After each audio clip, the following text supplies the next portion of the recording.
Hello everyone, এই পিঠাগুলো কার কার পছন্দ অবশ্যই জানাবেন। তো আমি এখন একে একে সব ধরনের পিঠাগুলো দিয়ে দিচ্ছি এই যে দুধে। তো যাই হোক, গরম পিঠাগুলো একেবারে গরম অবস্থায় দিচ্ছি, খুব সুন্দর হয়ে ফুলছে মাশাল্লাহ। অন্য একটা ভিডিওতে বলেছি অবশ্য সব কিছু, এখন একটা শর্ট ভিডিওতে জাস্ট শেয়ার করে নিচ্ছি। ওয়াও, মানে এগুলো এখন আমি চুলা অফ করে দিছি, সবগুলাকে দিয়ে আস্তে আস্তে বন্ধ করে দিব আর কি। কিছু পিঠা ঠান্ডা আছে তাই গরম অবস্থায় দিয়ে দিচ্ছি। এখানে আমি খেজুরের গুড় দিচ্ছি অল্প পরিমাণে, বাকিগুলা গুঁড়া দুধ, কনডেন্স মিল্ক, আবার গরুর দুধও আছে, সব কিছু মিলিয়ে একটু স্বাদ বাড়ানো যায় যেভাবে আর কি সেভাবে করেছি। জানি না কেমন হবে, তবে দিয়ে দিলাম।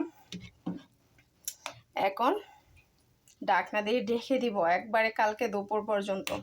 এই পর্যন্ত ঝোলটা পুরাটা টেনে যাবে এবং এই পিঠাগুলো ফুলে টইটুম্বুর হয়ে যাবে আর কি। তো যাই হোক, দেখতেই পারতেছেন খুব সুন্দর মাশাআল্লাহ।